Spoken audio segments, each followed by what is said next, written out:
नमस्कार, आप देख रहे हैं अपना उत्तराखंड और मैं हूं आपके साथ तिशा गुप्ता। बुलेटिन की शुरुआत करेंगे इस वक्त की बड़ी खबर के साथ। बड़ी जानकारी, उत्तराखंड के सहस्त्रधारा में बादल फटने की घटना। मुख्य बाजार में मलबा आ गया है और कई होटल्स और दुकानों को भारी नुकसान पहुंचा है। बादल फटने से कई सड़कें बाधित हैं। प्रशासन ने रेस्क्यू अभियान चलाना शुरू कर दिया है और लोगों को सुरक्षित स्थानों पर भेजने की प्रक्रिया भी फिलहाल चल रही है। इस वक्त की बड़ी जानकारी आपको बता रहे हैं, उत्तराखंड के सहस्त्रधारा में बादल फटा है, तो लगातार ये जानकारी आप तक पहुंचा रहे हैं कि पहाड़ी इलाकों में अभी भी मौसम का कहर जो है वो बरप रहा है और यही कहर जो पहाड़ी इलाकों में जारी है उसका असर जमीनी इलाकों पर भी पड़ रहा था। लेकिन अब एक बार ये मौसम का कहर थमा जरूर था, लेकिन बारिश का दौर अभी भी पहाड़ों के कई इलाकों में जारी है और यही घटना अब उत्तराखंड के सहस्त्रधारा से, देहरादून में सहस्त्रधारा से सामने आई है, जहां पर बादल फटने की वजह से कई होटल्स और दुकानों को भारी नुकसान पहुंचा है। मलबा इन दुकानों और होटल्स के अंदर तक पहुंच चुका है। उत्तराखंड के सहस्त्रधारा में बादल फटा है और बारिश लगातार जारी है। रेस्क्यू अभियान चलाया जा रहा है, लोगों को सुरक्षित स्थानों पर भेजा जा रहा है, जहां पर लोगों की मदद भी की जा रही है। जितने भी लोग यहाँ पर इन होटल्स और दुकानों में और जो आसपास घर बने हुए हैं वहां पर जो लोग मौजूद थे उनको जल्द से जल्द स्थानांतरित करने की जो प्रक्रिया है वो प्रशासन की तरफ से चलाई जा रही है। कई मुख्य मार्ग यहाँ पर और सड़कें बाधित हुई हैं। मलबा आ जाने की वजह से उनको भी क्लियर करने का जो काम है वो प्रशासनिक टीमों द्वारा लगातार जारी है। एनडीआरएफ, एसडीआरएफ की टीमें यहाँ पर तैनात की गई हैं जो युद्ध स्तर पर सड़कों पर से मलबा हटाने का काम कर रही हैं और जो मार्ग बंद हुए हैं, जो सड़कें फिलहाल बंद हो चुकी हैं, बाधित हुई हैं मलबे के कारण, बादल फटने की वजह से, उनको बहाल करने का कार्य प्रशासन की तरफ से जारी है। और जो सबसे महत्वपूर्ण बात है, यहाँ पर जो लोग आसपास रह रहे थे, जिनके घर यहाँ पर बसे हुए थे, होटल्स और दुकानें जो यहाँ पर सहस्त्रधारा में मौजूद हैं, वहां पर भी लोगों को इत्तला किया जा रहा है, लोगों को स्थानांतरित किया जा रहा है सेफ जगहों पर, सेफ स्थानों पर। और फिलहाल तस्वीरें आप टीवी स्क्रीन पर देख सकते हैं, देहरादून के सहस्त्रधारा की तस्वीरें हैं जहां पर अभी भी बारिश जो है वो जारी है। और इससे पहले बादल फटने की घटना सहस्त्रधारा से सामने आई। बादल फटने की वजह से ही ये तबाही का मंजर फिलहाल आप तस्वीरों में देख पा रहे हैं। दुकानें गिर गई हैं, होटल यहाँ पर गिर चुके हैं और मलबा और पानी होटल्स और दुकानों के अंदर तक पहुंच गया है। मुख्य बाजार तबाह हो चुके हैं। सब कुछ बादल फटने की वजह से यहाँ पर तहस नहस हो गया है और मलबा, पानी इकट्ठा होकर लोगों की दुकानों, घरों और होटल्स के अंदर तक घुस आया है। काफी बड़ी मुसीबत यहाँ पर स्थानीय लोगों के लिए खड़ी जरूर हो गई है, लेकिन प्रशासनिक टीमें यहाँ पर तैनात हैं जो तत्काल प्रभाव से लोगों की मदद करने के लिए यहाँ पर पहुंची हैं और मलबा हटाने का कार्य भी किया जा रहा है। जो सड़कें, जो मुख्य मार्ग बंद हुए हैं उनका बहाली का काम फिलहाल प्रशासनिक टीमों की तरफ से जारी है और लोगों का ख्याल रखते हुए भी लोगों को स्थानांतरित करने की प्रक्रिया फिलहाल चल रही है।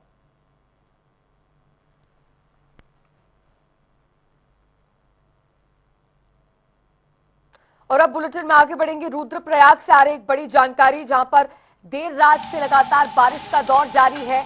बारिश के चलते बांसवाड़ा के पास मार्ग बाधित हुआ है।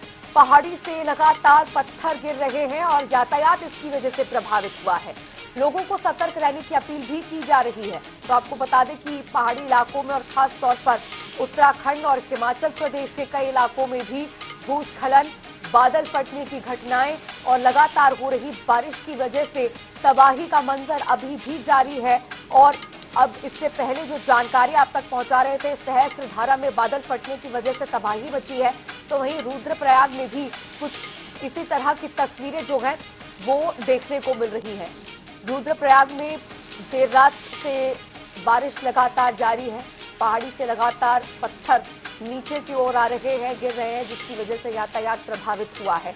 लोगों में डर का माहौल है और काफी लोगों को इसके चलते परेशानियों का सामना भी करना पड़ रहा है, क्योंकि पत्थर पहाड़ों से नीचे की ओर आ रहे हैं। भूस्खलन की घटनाएं जारी हैं उत्तराखंड में अभी भी, तो उसकी वजह से जो सड़कें हैं और जो मुख्य मार्ग हैं वो बाधित हुए हैं और यातायात संबंधी समस्याएं काफी ज्यादा इस दौरान लोगों को झेलनी पड़ रही हैं।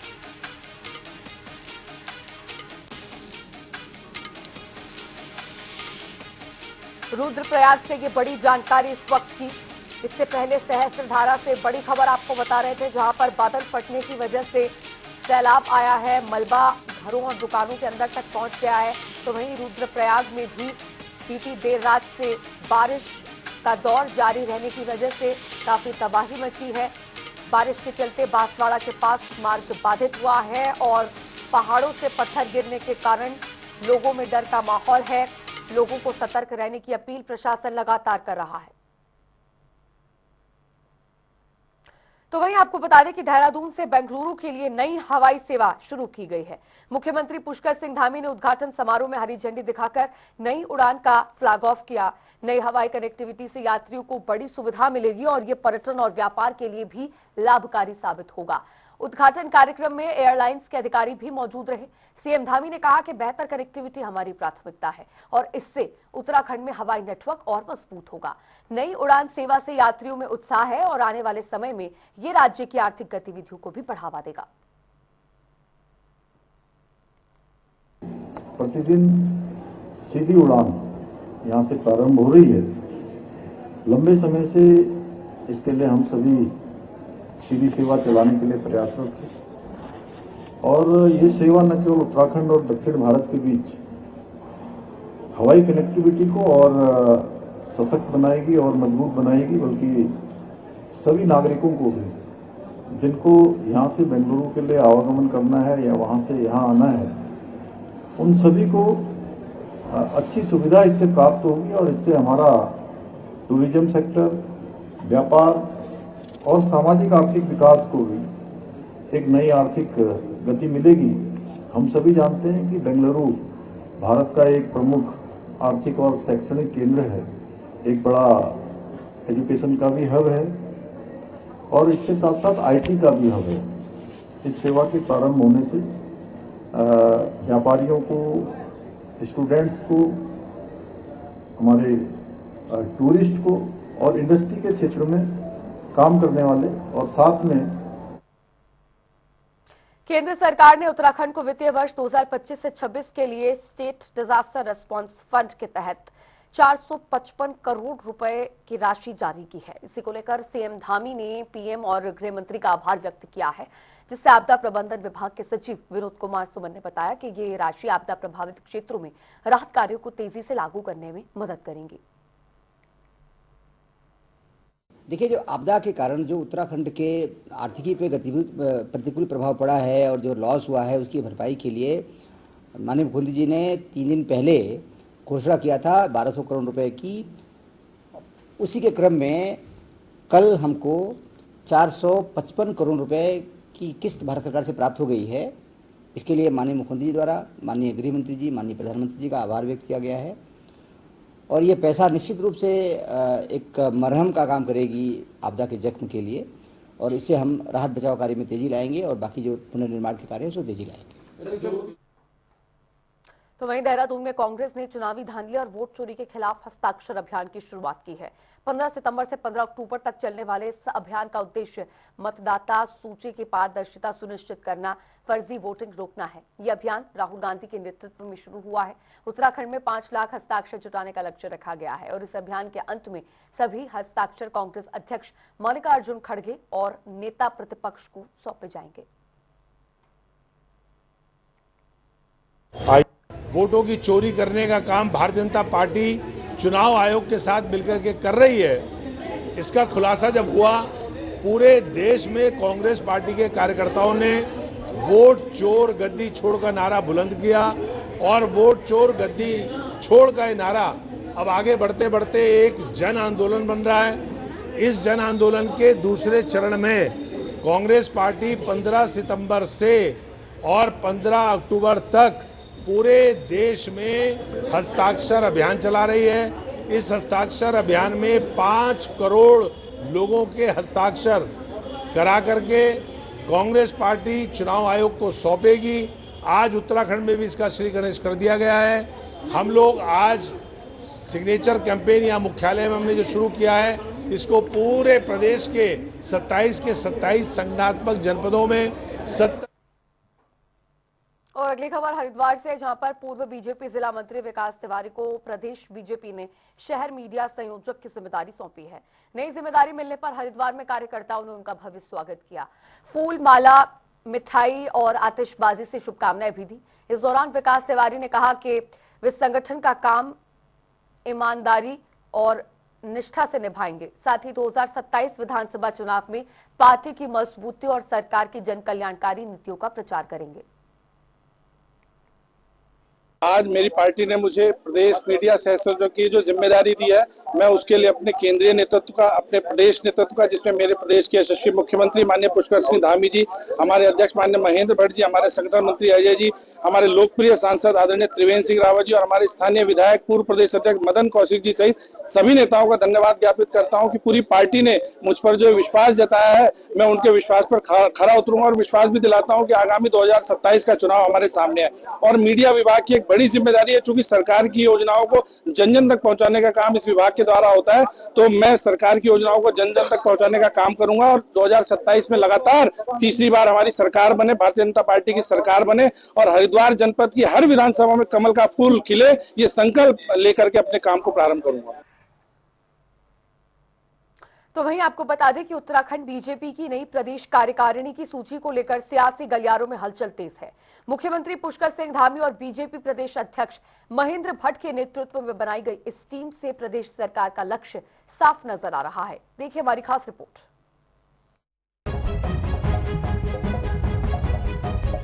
बीजेपी प्रदेश अध्यक्ष महेंद्र भट्ट की नई प्रदेश कार्यकारिणी का गठन हो चुका है। इस नई कार्यकारिणी में मुख्यमंत्री पुष्कर सिंह धामी की छाप साफ दिखाई दे रही है। बता दें, महेंद्र भट्ट और सीएम धामी की जोड़ी का गठजोड़ इस सूची में पूरी तरह नजर आ रहा है, जिसके चलते एक बार फिर मुख्यमंत्री धामी के विरोधियों की एक न चली और संगठन पर उन्हीं की पकड़ बरकरार दिखाई दी। ये संकेत है कि केंद्रीय नेतृत्व ने प्रदेश का पूरा दारोमदार मुख्यमंत्री धामी के कंधों पर डाल दिया है।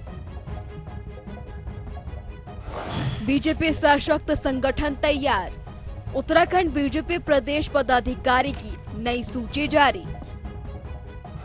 प्रदेश अध्यक्ष महेंद्र भट्ट ने टीम का किया ऐलान। प्रदेश उपाध्यक्ष, मीडिया प्रभारी समेत कई पदों की घोषणा। कई विधायकों को भी मिली बड़ी जिम्मेदारी। अनिल गोयल, राजेंद्र सिंह बिष्ट और श्रीपाल राणा बने प्रदेश उपाध्यक्ष। दीप्ति रावत, कुंदन परिहार, तरुण बंसल बने प्रदेश महामंत्री। सतीश रखेड़ा, आदित्य चौहान को प्रदेश मंत्री का जिम्मा। दीपिका वोहरा, नलिल भट्ट भी प्रदेश मंत्री बनाए गए। पुनीत मित्तल प्रदेश कोषाध्यक्ष, साकेत अग्रवाल सह कोषाध्यक्ष। सुरेश जोशी बनाए गए उत्तराखंड बीजेपी मुख्य प्रवक्ता। मनवीर चौहान को मीडिया संयोजक की मिली जिम्मेदारी। महिला मोर्चा की कमान रुचि चौहान भट्ट को दी गई। किसान मोर्चा की जिम्मेदारी महेंद्र सिंह नेगी को सौंपी गई। अनुसूचित जाति मोर्चा के अध्यक्ष बलवीर घुनियाल बनाए गए। अनुसूचित जाति मोर्चा के अध्यक्ष डॉक्टर प्रेम सिंह राणा बने। भाजपा संगठन की नई टीम की घोषणा हो चुकी है और नई टीम को भी अगर देखा जाए तो इस नई टीम में मुख्यमंत्री पुष्कर सिंह धामी ने अपनी छाप बरकरार रखी है और इसमें मुख्यमंत्री पुष्कर सिंह धामी और भारतीय जनता पार्टी के प्रदेश अध्यक्ष महेंद्र भट्ट की जो जुगलबंदी दिखाई देती है और जो उनकी जोड़ी है, उस जोड़ी की छाप इसमें जो है वो देखने को मिली। वहीं अगर इसे देखा जाए तो कुछ नामों पर गौर करने वाली बात है। हरिद्वार से जैसे स्वामी यतीश्वरानंद की बात करें, पूर्व विधायक रहे हैं, पूर्व मंत्री रहे हैं, उनकी बात की जाए तो उन्हें जो है इस सूची में जिम्मेदारी दी गई है और उन्हें प्रदेश उपाध्यक्ष की जिम्मेदारी दी गई है। यतीश्वरानंद को देखा जाए तो यतीश्वरानंद मुख्यमंत्री पुष्कर सिंह धामी के करीबी माने जाते हैं और त्रिवेंद्र सिंह रावत के खेमे से उलट जो है वो माने जाते हैं। इसी तरीके से अगर देखा जाए प्रदेश महामंत्री में भी दीप्ति रावत को शामिल किया गया, उन्हें प्रदेश महामंत्री बनाया गया। दीप्ति रावत की बात की जाए तो दीप्ति रावत ने 2022 में डोईवाला से विधानसभा का टिकट मांगा था, लेकिन उन्हें टिकट नहीं दिया गया था और इसमें त्रिवेंद्र सिंह रावत के करीबी दिग्विजय भूषण कैरोला को टिकट जो है वो दिया गया था। वहीं अगर वो कुछ और नामों पर विचार किया जाए, चाहे वो कोटद्वार से हो या फिर बिशन सिंह चुफाल जो कि वरिष्ठ नेता हैं, भारतीय जनता पार्टी के विधायक भी है, उनकी बेटी को इसमें शामिल नहीं किया गया। इसी तरीके से कई ऐसे चेहरे हैं जिन्हें शामिल जो है इसमें नहीं किया गया। तो इस तरीके से देखा जाए तो एक तरीके से मुख्यमंत्री पुष्कर सिंह धामी ने अपनी जो है इसमें छाप बरकरार रखी है। और देखा जाए तो केंद्रीय नेतृत्व के सामने भी जो है जो पहली पसंद मुख्यमंत्री पुष्कर सिंह धामी बनते हुए दिखाई दे रहे हैं। और उसका भी ये देखने को मिल रहा है कि केंद्रीय नेतृत्व ने भी एक तरीके से मुख्यमंत्री पुष्कर सिंह धामी के कंधों पर पूरा दामोदर जो है वो प्रदेश का सौंप दिया है, चाहे वो संगठन के मामले में हो या फिर अन्य मामलों में हो। ऐसे में अब माना ये भी जा रहा है कि जल्द ही धामी कैबिनेट का विस्तार भी हो सकता है और नवरात्र में जो है धामी कैबिनेट के विस्तार के संकेत भी अब साफ होते हुए दिखाई दे रहे हैं, जिस तरीके से प्रदेश की कार्यकारिणी जो है वो गठित हुई है। वहीं जिस तरीके से मुख्यमंत्री पुष्कर सिंह धामी के विरोधी कई बार ये चर्चाएं चलती हैं कि मुख्यमंत्री हटने जा रहे हैं, मुख्यमंत्री हटने जा रहे हैं, तो इस सूची के बाद जो इस सूची में का समावेश देखा जाए तो उसके बाद ये चीजें भी देखने को मिल रही है कि मुख्यमंत्री पुष्कर सिंह धामी अपने 5 साल भी पूरे जो है वो कर सकेंगे। ऐसे में अब देखने वाली बात होगी जो टीम बनाई गई है 2027 में ये कितना कमाल करती है, 2027 में ये टीम हैट्रिक लगा पाती है या फिर किस तरीके से आगे देखने वाली बात होगी। अपने सहयोगी रोहित के साथ मैं अरुण सैनी, जनता टीवी देहरादून। वहीं इस संगठन के बाद बीजेपी के प्रदेश मीडिया प्रभारी मनवीर चौहान की प्रतिक्रिया सामने आई, जिनमें उन्होंने मुख्यमंत्री पुष्कर सिंह धामी और प्रदेश अध्यक्ष महेंद्र भट्ट के नेतृत्व में बनाई गई टीम की सराहना की। देखिए, पार्टी हर व्यक्ति के बारे में विचार करती है, कौन कहां पर किस जगह पर फिट हो सकता है, इसको लेकर के पार्टी पूर्ण गंभीरता से सोचती है। और 2027 को चुनाव को लेकर के भी पार्टी हर कार्यकर्ता के पर विचार करती है और जो उनको उस योग्य फिट बैठता है, फिट लगता है, उस पर वो विचार करके उसको टिकट भी देती है। और इस टीम में से भी अगर 2027 के लिए कोई योग्य प्रत्याशी के रूप में होगा तो निश्चित रूप से पार्टी उस पर विचार करेगी। लेकिन ये टीम, इस टीम का लक्ष्य और पूरी जो हमारा प्रदेश संगठन है, इसका प्रथम लक्ष्य 2027 में प्रदेश के अंदर 2022 से बहुत बड़ी जीत सुनिश्चित कराना है और उसके लिए जुटना है। इसके लिए पूरी टीम काम करने वाली है। पहला लक्ष्य जीत है, क्योंकि हमारे पार्टी का सिद्धांत है पहले देश, फिर हम हमारी पार्टी, फिर स्वयं। इसलिए इस आधार पे ही पार्टी का हर कार्यकर्ता, हर दायित्ववान कार्यकर्ता काम करता है। इस कार्यकारिणी में ऐसे चेहरों को भी जगह दी गई है जिन्हें साल 2022 के विधानसभा चुनाव में टिकट नहीं मिला था। इसी कड़ी में प्रदेश मीडिया प्रभारी ने सूची में शामिल किए गए प्रत्याशियों पर दावा करते हुए आगामी विधानसभा चुनाव में भारी बहुमत से जीत का दावा किया। निश्चित रूप से हमारे जो प्रदेश की टीम घोषित की गई है, नई टीम, आदरणीय प्रदेश अध्यक्ष और हमारे लोकप्रिय मुख्यमंत्री माननीय पुष्कर सिंह धामी जी के नेतृत्व में सरकार चल रही है, उसकी 2027 में हैट्रिक लगे और 2022 से भी और बड़ी जीत सुनिश्चित हो सके, इसको लेकर के इस टीम का गठन किया गया है। और इस टीम में भरपूर जोश है, पूर्ण समर्पणता इनकी पार्टी के प्रति है और पूरा समय ये पार्टी को देने वाले हैं। तो ये तय है कि ये जो पूरी टीम है, इस टीम के नेतृत्व में हम 2027 में प्रदेश में हैट्रिक लगाने वाले हैं और कांग्रेस पार्टी का पूरी तरह से सुपड़ा साफ करने वाले हैं। वहीं सरगर्मियां इस बात पर भी तेज हो गई हैं कि पिछले चुनाव में टिकट मिलने से चूके लोग इस बार 2027 में प्रबल दावेदार की रेस में हैं। तो इससे साफ है कि बीजेपी ने साल 2027 के चुनावी समीकरणों को ध्यान में रखकर वो कार्यकारिणी बैठक बनाई है। लेकिन बीजेपी की ओर से गठित ये कार्यकारिणी जमीनी स्तर पर कितनी छाप छोड़ पाएगी, अब ये तो आने वाला समय ही बताएगा। ब्यूरो डेस्क, जनता टीवी।